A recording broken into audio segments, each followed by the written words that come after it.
What's going on, guys and gals? This is Auto Tech.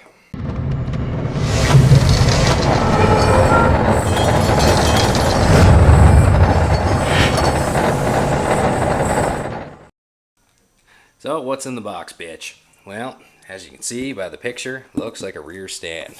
Now I'm kind of looking at the size of the box and the swing arm.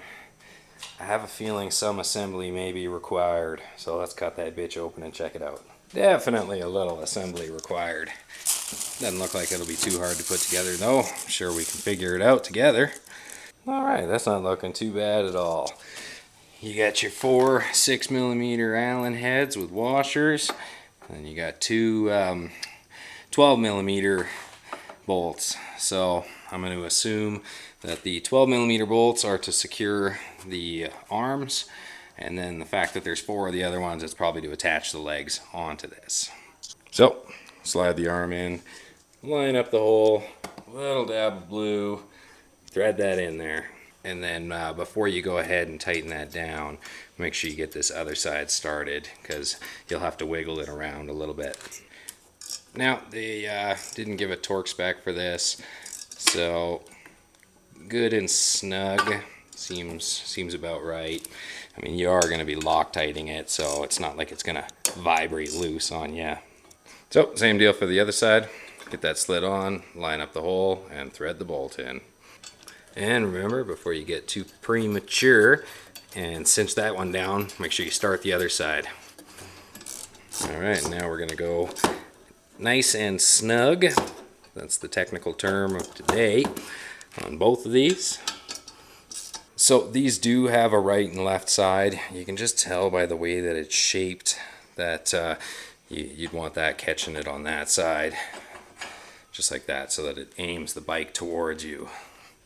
So now the easiest thing to do is just kind of set this up to the bike, get it like somewhat square to the bike, and then just eyeball it to your spools, and then we're going to thread that other nut in and touch it down. Same deal on this side. Just kind of eyeball it up, make sure it's kind of there. So I'm just going to thread this in until it touches, just to offer a little bit of resistance on this, but so that it still slides. All right.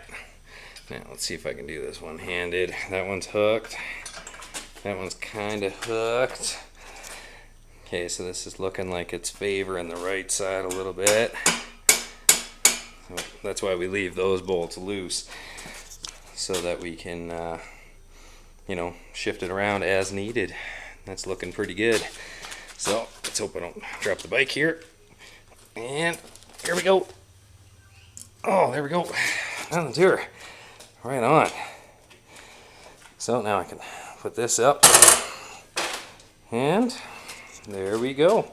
So now that I have those set where I kind of want them, what I'm going to end up doing here is I'm going to just snug these down.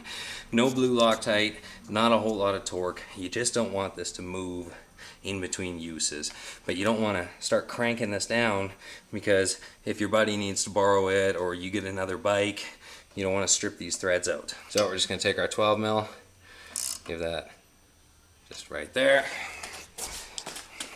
and then same deal on this side, just a little bit right there. Perfect. So now these aren't going to be sliding around on me, and I'm not damaging anything with monstrous amounts of torque. So hopefully this helps show you guys what the Vortex Rear Stand is all about. Obviously I can't really do a review on it because I haven't used it other than just right now. But you know what, if you have any questions, I'm sure by the time I post this up I'll have a few uses out of this. So let me know what you think. Let me know what brand of rear stand you went with. And let me know if you have any questions for this one. Go ahead and hit that subscribe button.